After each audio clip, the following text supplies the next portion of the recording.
भला हुआ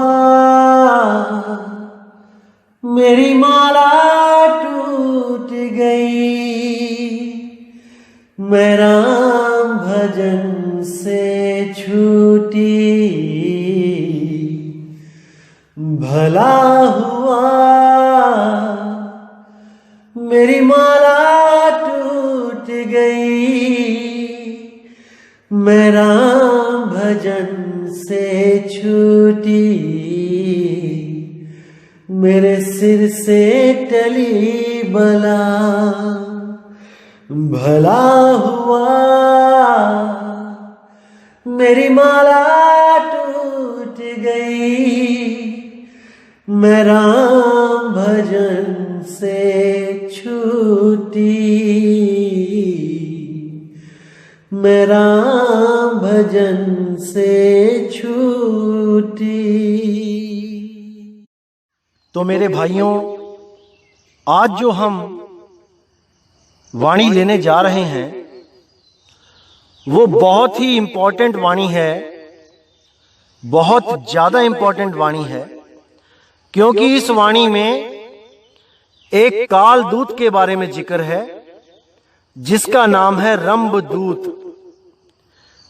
अब ये वाणी लेने की जरूरत मुझे इसलिए पड़ी क्योंकि कुछ लोगों ने, जो 12वें पंथ के कालदूत है, उसके चेलों ने हमारे मदन साहिब के ऊपर ये वाणी फिट कर दी कि मदन साहिब ही कालदूत रंभ है, या जो राधापति नाम से जो कबीर साहब मिले मदन जी को, वो कबीर साहब नहीं, वो रंभदूत था।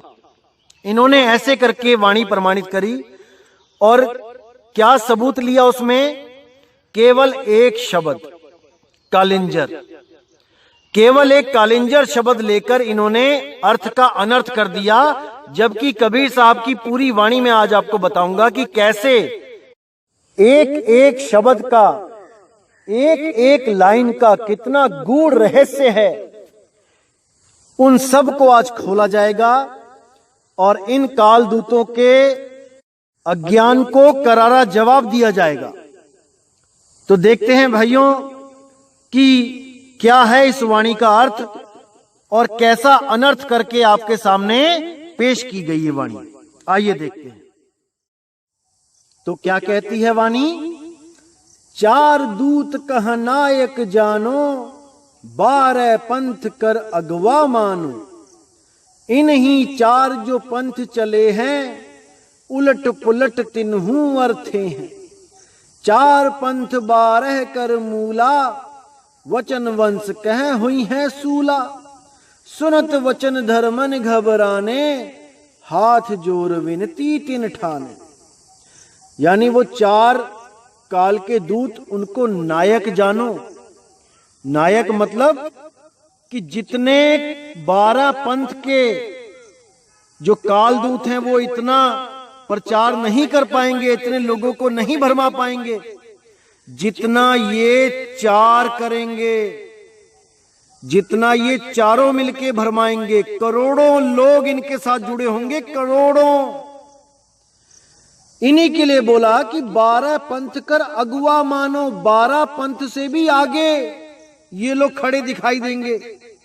इतने 12 पंथों में नहीं जीव होंगे, इतने भगत वो नहीं बना पाएंगे अपने शिष्य जितने ये 4 पंथ मिलके बनाएंगे।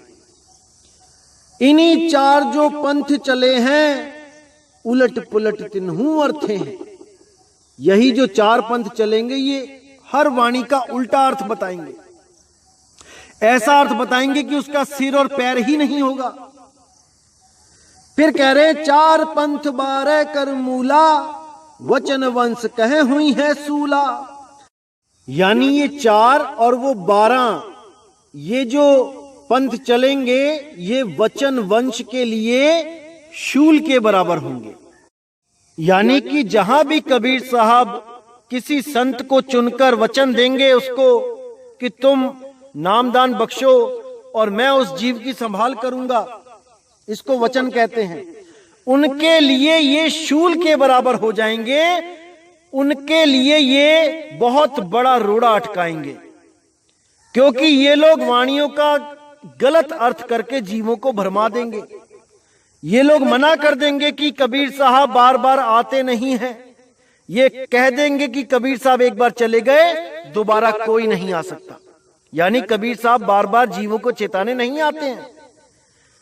तो ऐसे ये लोग भरमाएंगे।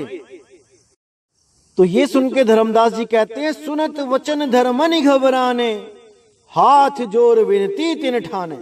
कि धर्मदास जी इन बातों को सुन के घबरा गए और हाथों को जोड़ के कहते, मालिक इनकी पहचान बताओ, कैसे पता लगेगा कि कौन सा कालदूत कहां पे है।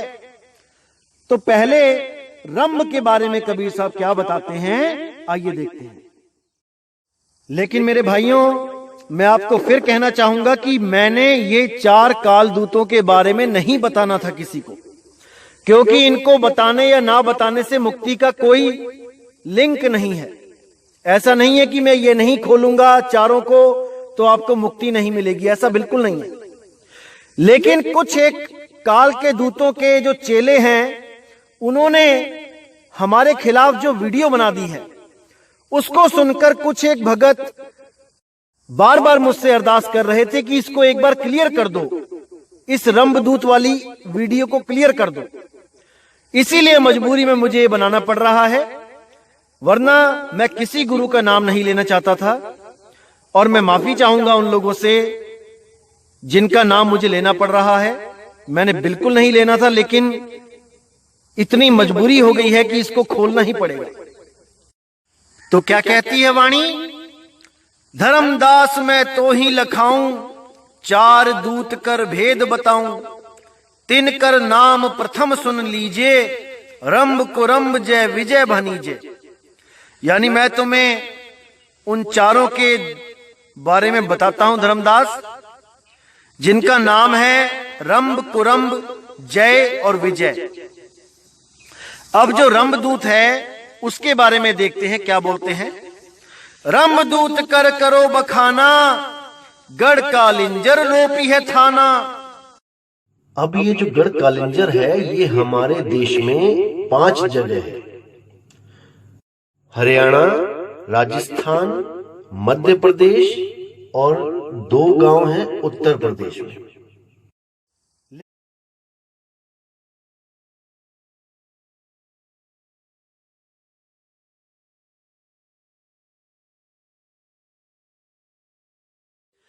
एक जगह है जहां पे मदन साहिब जहां पर आए थे जौनपुर के पास, और एक है आगरा के पास। अब आपको मैं ये बता दूं कि जो पुरानी बाणियां होती थीं, उनमें जब किसी शहर का जगह का जिक्र किया जाता था तो पूरे मंडल का जिक्र किया जाता था। उस समय ये डिस्ट्रिक्ट वाइज, ये विलेजेस ऐसे नहीं बांटे जाते थे। उस वक्त मंडल बोल दिया जाता था, यानी एक मंडल में 4-5 डिस्ट्रिक्ट वो कवर हो जाते थे। जैसे एक वाणी है, साहिब तख्त कबीर खवासा, दिल्ली मंडल लीजिए वासा, सतगुरु दिल्ली मंडल आयसी, सूती धरनी सुम जगाईसी। ये गरीबदास जी महाराज ने अपने बंदी छोड़ कबीर साहब के लिए लिखा था कि मेरे सतगुरु बंदी छोड़ मुझे छुड़ानी धाम में मिलने आए, जो दिल्ली मंडल के अंडर था। वो स्थान दिल्ली मंडल में ही आता है। लेकिन इन कालदूतों ने ये वाणी अपने ऊपर फिट करके लोगों को ऐसा भरमा दिया कि देखो हम आए हैं दिल्ली मंडल में, ऐसा भरम में डाल दिया। तो इसी प्रकार ये जो कालिंजर जो गांव है, ये एक तो जौनपुर में आ जाता है और एक आता है आगरा मंडल में। अब जो आगरा मंडल में आता है वो मात्र 76 किलोमीटर दूर है, और उस आगरा में जो संत हुए हैं उनको आप बखूबी जानते हैं। और 12वें पंथ के कालदूत ने भी कई बार उनको एक्सपोज किया टेलीविजन पे कि देखो इनका कोई गुरु नहीं है, ये बिना गुरु के ही भक्ति करने लगे, बिना गुरु के ही संत बन के बैठ गए। और तो और ये संत बनकर भी हुक्का नहीं छोड़ पाए, ये हुक्का चिलम तंबाकू पीते रहे। इनको बहुत एक्सपोज किया गया। और उसी कालदूत के शिष्य को इतना भी समझ नहीं आया कि मेरा जो गुरु है वो किसकी बात कर रहा है। और ये केवल एक कालिंजर नाम लेकर, जैसे चूहे को हल्दी की गांठ मिल जाती है और वो पंसारी बन के बैठ जाता है, वही हाल उसका हुआ। तो मैं उस भाई को बताना चाहूंगा, बहुत अच्छी बात है कि वो अपने गुरु को डिफेंड कर रहा है, अपने गुरु को हर तरफ से बचाने की कोशिश कर रहा है। हालांकि वो समर्थ नहीं है उसका गुरु, अगर समर्थ होता तो जेल से बाहर आ जाता कब का। लेकिन फिर भी वो उसको परमात्मा घोषित करने में लगा है। तो बताना चाहूंगा कि ये वाणी क्या इसका अर्थ है और ये कहां पर सटीक बैठती है। तो देखिए क्या लिखा है वाणी में। रंब दूत कर करो बखाना, गढ़ कालिंजर रोपी है थाना। भगवान भगत वही नाम धराई, बहुतक जीव ले अपनाई। अब यहां पर आप देखेंगे इसमें क्या बताया गया कि रंब दूत कर करो बखाना, कि रंब दूत का मैं बखान करता हूं कि वो कौन होगा। गढ़ कालिंजर रोपी है थाना, यानी कि गढ़ कालिंजर के पास उसका निवास होगा। मतलब कि जिस मंडल में कालिंजर गांव आएगा वहीं पर उस काल दूत का आगमन होगा। तो कहते हैं क्या पहचान होगी उसकी। भगवान भगत वही नाम धराई। सबसे इंपॉर्टेंट ये लाइन है जो उस भाई ने नहीं बोली जिसने हमारे खिलाफ वीडियो बनाई। उसको इसका मतलब ही नहीं पता था, क्योंकि उसकी बुद्धि की दौड़ वहीं तक थी जहां तक उसने इस्तेमाल करी। उसके आगे उसकी बुद्धि जाम हो गई, जंग लग गया, वो आगे नहीं बढ़ पाया। क्योंकि परमात्मा ने जिससे जो काम करवाना है उसको उसी लायक बनाता है। तो जो जयपुर का कालदूत जिसने हमारे खिलाफ वीडियो बनाई, उसने विदेशों तक मदन साहिब का नाम पहुंचा दिया। क्योंकि परमात्मा की ये लीला होती है। देखो, अगर कोई हमारी बुराई करता है तो समझ लो कि वो हमें मशहूर कर रहा है, वो हर जगह हमारा नाम फैला रहा है। जो काम हम नहीं कर पाते वो हमारे निंदक कर देते हैं। इसको समझो। इसीलिए साहिब जी ने कहा, निंदक नियरे राखिए, आंगन कुटी छवाए, बिन पानी साबुन बिना निर्मल करे सुहाए। जो भी हमारे खिलाफ वीडियो बनाते हैं तो उनके जो सब्सक्राइबर होते हैं वहां तक हमारी बात अपने आप पहुंच जाती है। उन्हीं के लोग जब देखते हैं कि ये कौन है जिसके खिलाफ वीडियो बनाई जा रही है, और वो दिल को तसल्ली देने के लिए जब हमारी वीडियो सुनते हैं, तब उनका विवेक अपने आप जाग जाता है और वो उन लोगों को तत्काल छोड़कर, त्याग कर इस पंथ में आ जाते हैं। हजारों ऐसे जीव हैं जो शुरू में आए तो थे हमारे खिलाफ, हमारे सत्संग सुनकर हमारे सत्संग में गलतियां निकालने आए थे, लेकिन इस सत्संग को सुनकर वो इसी सत्संग के होके रह गए, मदन पंथ में आ गए। यही मालिक की लीला है, यही बंदी छोड़ की लीला है। तो भाइयों, ये जो भगवान भगत वही नाम धराई, ये बहुत इंपॉर्टेंट है। इसी के ऊपर उस रंबदूत का सारा हाल लिखा गया है, इसी पर उसके पंथ का नाम टिका हुआ है। दोस्तों, मैं आपको क्लियर कर देता हूं भगवान भगत क्या होता है। इसमें बताया गया कि रंबदूत के द्वारा जो पंथ चलाया जाएगा, उस पंथ के नाम में भगवान और भगत दोनों का नाम आएगा। जितना बुद्धि विवेक है लगा दो, तभी समझ पाओगे। अब इसमें भगवान और भगत दो नाम हैं, वो पंथ दो नाम का ही होगा, जिसमें एक नाम भगत का होगा और एक भगवान का।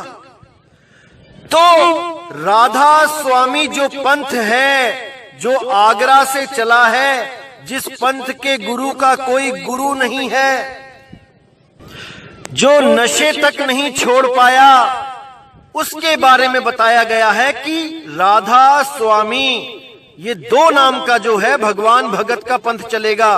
राधा यानी भगत, स्वामी यानी भगवान। राधा मतलब आत्मा, स्वामी मतलब परमात्मा। तो इसकी तरफ इशारा करके गए कबीर साहब, डायरेक्ट नहीं बोला कि वो दो नाम कौन से होंगे, इशारे में बता के चले गए, भगवान भगत वही नाम धराई। अब कहते हैं बहुतक जीव ले ही अपनाई, करोड़ों जीवों को अपना लेगा ये पंथ। करोड़ों जीव इस पंथ में माया का प्रलोभन देख के भागे जाएंगे, सिस्टम देख के दौड़े जाएंगे कि देखो हमारे गुरुजी का कितना अच्छा सिस्टम है, ऐसा लगता है हम इंग्लैंड में ही आ गए हैं। हर चीज कितनी सिस्टमिक है, कितनी सफाई है, चाहो तो रात में सड़कों पे ही सो जाओ। हमारे यहाँ तो चीजें भी इतनी सस्ती मिलती हैं, कोई फ्रूटी कैंपा कोला 5-5 रुपए में मिलता है। तो ऐसे माया के प्रलोभन में फंसेंगे कि करोड़ों जीव, करोड़ों। तो कहते हैं जो जियरा हुई है अंकुरी, सो बाचही यम फंदा तूरी। जो कोई अंकुरी जीव होगा, जिस पर मालिक की अति कृपा होगी, वो उसके चंगुल से बाहर आ जाएगा, उसके फंदे को तोड़ के बाहर आ जाएगा। रंभ जोरावर यम बड़द्रोही, तुम ही खंड और खंड हो मोही। यानी कि उस कालदूत के जो आगे वंशज होंगे, वो मेरे और तुम्हारी जो वार्ता हुई है कबीर सागर अनुराग सागर, उसका खंडन करेंगे। आप देखेंगे कि राधा स्वामी पंथ में केवल एक गुरुजी ने अनुराग सागर छापी है, नहीं तो जितनी भी गद्दियां चल रही हैं राधा स्वामी पंथ की, एक भी किसी गुरु ने अनुराग सागर छापी नहीं। यहां तक कि परमार्थी डायरी में आप जब पढ़ेंगे तो उसमें यह आदेश दिया गया है, सावंत सिंह महाराज को आदेश दिया गया था कि घट रामायण और अनुराग सागर को छापो। लेकिन घट रामायण तो छाप दी गई और अनुराग सागर पे बैन लगा दिया गया, क्योंकि अनुराग सागर को पढ़ने पर पता लग जाता था कि राधा स्वामी पंथ में जो नाम दिए जा रहे हैं वो तो काल के नाम हैं। तो जब कुछ लोगों ने अनुराग सागर पढ़ के जब सवाल जवाब शुरू कर दिए गुरु लोग से पूछना, तो इन लोगों ने डेरे के अंदर अनुराग सागर पढ़ना ही बैन कर दिया। छापना तो बहुत दूर की बात थी। और जो परमार्थी साखियों में जो आदेश दिया गया वो भी केवल फॉर्मेलिटी। अरे तुम आदेश दे रहे हो, तुम छपवा क्यों नहीं रहे हो? तो केवल लोगों को गुमराह करने के लिए कि हम अनुराग सागर के पक्ष में हैं। असल में ये शुरू से ही खंडन करते आए हैं कबीर साहब और धर्मदास का। दुनिया भर के ग्रंथ छाप दिए, दुनिया भर के संतों की किताबें छाप दी, हमारे मदन साहिब का भी छाप दिया ग्रंथ, चलो अच्छी बात है, लेकिन अनुराग सागर नहीं छाप पाए। क्या बात भाई, कागज कम पड़ गया था या स्याही खत्म हो गई थी? नहीं छाप सकते क्योंकि इन्होंने उसका खंडन कर दिया है। एक भाई से तो मेरी बात हुई, उसने बोला कि अनुराग सागर पढ़ना मानो कि मीट खाने के बराबर है, क्योंकि गुरुजी ने मना किया है कि अनुराग सागर नहीं पढ़ना है। मैं हैरान हो गया उनके ऊपर कि हद कर दी तुमने। जहां तुम अपने आप को परमात्मा घोषित करते हो, वहां तो अनुराग सागर की दलीलें दे दे के, काल के बारे में बता बता के अपने आप को परमात्मा घोषित करते हो, और जहां पर अनुराग सागर छापने की बात आती है वहां पे सब ठंडे पड़ जाते हैं। भाई ऐसे बात नहीं बनेगी। आरती नरियर चौक संहारी, खंड ही लोक दीप सब झारी। यानी कि वो आरती नारियल चौका सबका खंडन करेगा। तो राधा स्वामी पंथ में कोई आरती चौका नहीं होता है, कोई नारियल नहीं फूटता है। और यहां तक कि कबीर साहब की जो मेन जो निशानियां हैं, जिसको हम कंठी माला कह देते हैं, जो कबीर साहब ने गुरु धारण करते वक्त रामानंद जी की जो माला तोड़ के एक मन का अपने गले में पहना था, उसका भी खंडन करते हैं। उसको भी कहते हैं ये जड़ वस्तु तुमने गले में पहन लिया। अरे भाई, कंठी भले ही जड़ हो, लेकिन जिसके नाम की पहनी है वो महाचेतन परमपिता परमात्मा है। जैसे किसी कुत्ते के गले में पटा होता है, पटा जड़ होता है, पटा कुत्ते को बचा नहीं सकता, लेकिन जब म्युनिसिपैलिटी वाले आते हैं तो उस कुत्ते को हाथ लगाने से पहले 100 बार सोचते हैं, क्योंकि उसके गले में पटा है। भले पटा जड़ है, लेकिन उस पटे के पीछे एक जीता जागता मानव है, एक जीता जागता मालिक है, जिसके साथ उनका सामना हो जाएगा अगर वो उस कुत्ते को पकड़ के लेके गए तो। इसलिए वो जड़ वस्तु भी लाभकारी है। लेकिन इस पंथ के लोग इन 5 जड़ नामों पर तो विश्वास कर लेते हैं कि ये 5 नाम हमें पार कर देंगे, लेकिन कंठी पे विश्वास नहीं कर पाते कि वो प्रभु के नाम की है, वो बंदी छोड़ के नाम की है। उस कंठी के पीछे बंदी छोड़ की दया छुपी हुई है, उसकी समर्थता है, क्योंकि उसी के नाम की कंठी है। तो कहते हैं आरती नरियर चौका संघारी, खंड ही लोक दीप सब झारी। यानी जिस लोक की मैं बात करने आया था धर्मदास तुम्हारे साथ, उस लोक का ये खंडन करेगा। कौन सा लोक? लोक ये लोक शब्द है भाई, जिन जाना तिन संशय जाई।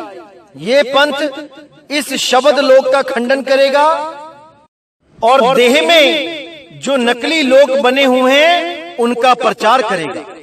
ये बोलेंगे कि सारे लोक हमारी देह में ही है, हमारे शरीर के अंदर ही सब कुछ है, जिसको भी मिला है शरीर के अंदर ही मिला है, बाहर किसी को कुछ नहीं मिला। ऐसे बोल के ये जीवों को भ्रमित करेगा। अब कहते हैं ज्ञान ग्रंथ खंड ही बीरा, कथ ही रमैनी काल गंभीरा, कि ये मेरे ही मुकाबले में एक ग्रंथ की रचना कर देगा और उसमें तरह तरह से जीवों को भरमाएगा। मोर वचन ले करे तकरारा, ते ही फांस फंसे बहु सारा। मेरे ही वचन लेके ये गलत अनुवाद करके लोगों को फंसाएगा, जीवों को भरमाएगा। जैसे कर नैनो दीदार महल में प्यारा है कि जो व्याख्या की हुई है इस पंथ ने, वो बिल्कुल गलत महा अज्ञान भरा हुआ है। उसमें तरह तरह के शब्दों का गलत अनुवाद करके ये पंथ कबीर साहिब को भी एक देही गुरु साबित करेगा और उनकी शिक्षा के बारे में बोलेगा कि उन्होंने भी इंगला पिंगला सुषमना के अंदर जाने को बोला है। इस तरह से करोड़ों जीवों को भरमाएगा। चारों धार कथे असरारा, हमार नाम ले करे पसारा। आप ही आप कबीर कहाई, 5 तत्व बसी मोहे ठहराई। अब यहां पर मेरे भाइयों पूरा विवेक लगा दो। इसमें इन्होंने बोला कि आप ही आप कबीर कहाई, यानी कि इस पंथ के जितने भी काल के दूत जो भी इस पंथ में गुरु बैठ जाएगा बनके, वो अपने आप को कबीर कहलाएगा, वो अपने आप को सत्पुरुष कहलाएगा। कैसे कहलाएगा? केवल एक वाणी का सहारा लेके। और वो वाणी क्या है? मौला बंदा बन आया। अब इसी को सुना सुनाकर जितने भी ये इस पंथ के जितने भी गुरु बैठे हैं, ये सब अपने ऊपर मौला की छाप लगा देते हैं कि मौला ही बंदा बन के आया है गुरु रूप में। अरे 365 गद्दियां हैं आप लोगों की, 365 मौला आ गए क्या एक बार में दुनिया में?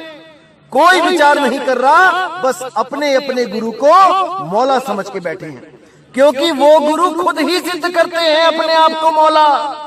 तो इसलिए बोला गया आप ही आप कबीर कहाई, 5 तत्व बसी मोहि ठहराई। और मुझे भी यानी कबीर साहब को भी ये बना के पेश किया जाता है कि वो भी माँ बाप के मिलन से आए हैं, वो भी 5 तत्वों के ही पुतले हैं, वो भी हमारी तुम्हारी तरह 5 तत्वों की देह धारण करके आए हैं, वो भी खाते पीते हैं। ये सब भ्रम फैलाया जाएगा। इसका प्रमाण आप संत मत प्रकाश भाग 4 में देख सकते हैं, जहां पर एक जिज्ञासु जीव ने सावन सिंह महाराज जी से सवाल किया कि महाराज संतों की गति कहां तक होती है, संतों के बारे में हम क्या कह सकते हैं, क्या होते हैं संत? तो वहां पर उन्होंने अनुराग सागर का वृतांत सुनाते हुए कहा कि जब रानी इंदुमती सतलोक पहुंची और वहां देखा उन्होंने कि जो मुझे लेके गए थे वो कबीर जी मुनिंद्र रूप में वहीं सिंहासन पे बैठे हुए हैं। तो मैं बड़ी हैरान होकर पूछने लगी कि महाराज आप मुझे पहले बता देते कि आप ही परमात्मा हो। तो वो कहते कि तुम्हें यकीन नहीं होता इसलिए मैंने नहीं बताया। इसलिए संत तो परमात्मा ही होते हैं, यानी कि अपने आप को परमात्मा घोषित करने के लिए कबीर साहब का वृतांत सुनाया। इसको कहते हैं आप ही आप कबीर कहाई, पंच तत्व बसी मोहे ठहराई। यानी 5 तत्व का जो अपना शरीर है, जो संत जी बैठे हुए हैं, कबीर साहब को भी 5 तत्वों में ही घोषित कर देते हैं। और ऐसे और भी लोग हैं इस दुनिया में जो अपने अपने गुरु को कहते हैं कि वो परमात्मा है। और इस 12वें पंथ के कालदूत का जो चेला है उसने तो हद ही कर दी है। वो तो यहां तक घोषित कर चुका है कि मेरे गुरु की आत्मा तो सतलोक चली गई और कबीर साहब की आत्मा मेरे गुरु के 5 तत्व के शरीर में घुस गई। हद कर दी इस भाई ने। असली रंभदूत तो यही लग रहा है मुझे। तो अच्छी तरह समझना है मेरे भाई, एक एक वाणी का एक एक शब्द का बहुत गहरा अर्थ होता है। अब कहते थाप ही जीव पुरुष संभाई, खंड ही पुरुष जीव वरलाई। यानी कि ये अपने आप को परमात्मा घोषित करते हैं, जबकि ये स्वयं जीव हैं। जीव जो 5 तत्वों में आ जाता है वो जीव ही कहलाता है, चाहे वो गुरु हो चाहे वो चेला। तो थाप ही जीव पुरुष संभाई, ये अपने आप को यानी जीव को ही परमात्मा घोषित कर देते हैं। बाकी जीव नीचे बैठ के सत्संग सुनते हैं और ये जीव जो गुरु बन बैठे हैं ये परमात्मा बन जाते हैं। जीव ही जीव का परमात्मा बन जाता है। खंड ही पुरुष जीव वरलाई, उस परमपिता परमात्मा का खंडन कर देते हैं जो अजूनी है, जो कभी किसी जून में नहीं आता, जो 4 दाग से न्यारा है, उस गुरु का खंडन कर देते हैं। कहते हैं ऐसा कोई गुरु नहीं जो बिना माँ बाप के आए। तो यही वो कालदूत है, रंभदूत है, जिसकी चाल को समझो मेरे भाई। मदन साहिब रंभदूत नहीं है। मदन साहिब की महिमा तो अभी मैंने गाई ही नहीं है। अभी जब मदन साहिब की महिमा गाई जाएगी तब समझ में आएगा आपको कि मदन साहिब है क्या, क्या है मदन साहिब। समय आने दो, घर घर में एक ही नाम होगा, मदन साहिब मदन साहिब मदन साहिब। क्योंकि ये वही संत हैं जिनको गुप्त रूप से कबीर साहब ने छुपा के रखा और समय आने पर इनको प्रकट किया। अभी समय आने दो मेरे भाई, ऐसा समय आएगा जो पूरे विश्व में बच्चा बच्चा मदन साहिब को जानेगा। जैसे बच्चा बच्चा नानक साहिब को, कबीर साहिब को, इनको जानता है, वैसे ही मदन साहिब को भी जानेगा। बस समय आने दो, इंतजार करो। अरे जिस मदन साहिब की वाणियां तुम्हारे गुरु हर सत्संग में गाते रहे, उनको पता नहीं लगा कि मदन साहिब काल के दूत हैं। और ये गुरु का चेला, ये गुरु से भी आगे चला गया, दिव्य दृष्टा हो गया, इसकी तीसरी आंख खुल गई। जो गुरु नहीं बता पाया वो ये बताने चला है कि मदन साहिब कालदूत हैं। शर्म कर ले भाई, शर्म कर ले। अभी 1000 जन्म और लग जाएंगे मदन साहिब को समझने के लिए। जो समझा रहा हूं उसको अच्छी तरह समझ ले। समय निकल गया तो कुछ हाथ पल्ले नहीं रहेगा। तो मेरे भाई, आज का जो सत्संग था मैं समाप्त करता हूं और उम्मीद करूंगा कि अब रंभदूत को आप अच्छी तरह समझ चुके हो वो कौन है, और दोबारा मदन साहिब को रंभदूत कहने की हिम्मत नहीं करोगे। अगर सच में थोड़ा भी विवेक होगा, अगर बुद्धि बेच के ही खा गए हो तो जो मर्जी बोलते रहो, इससे कोई फर्क नहीं पड़ता। तो अब मुझे विदा कीजिए। जय गुरु बंदी छोड़ वैराग साहिब, जय गुरु बंदी छोड़ साधु शरण साहिब, जय गुरु बंदी छोड़ बाबा मदन साहिब, जय जय सतगुरु बंदी छोड़ सतगुरु सत्य कबीर साहिब की सदा ही जय हो। सदा ही जय हो मेरे मालिक की साई बंदगी सतनाम।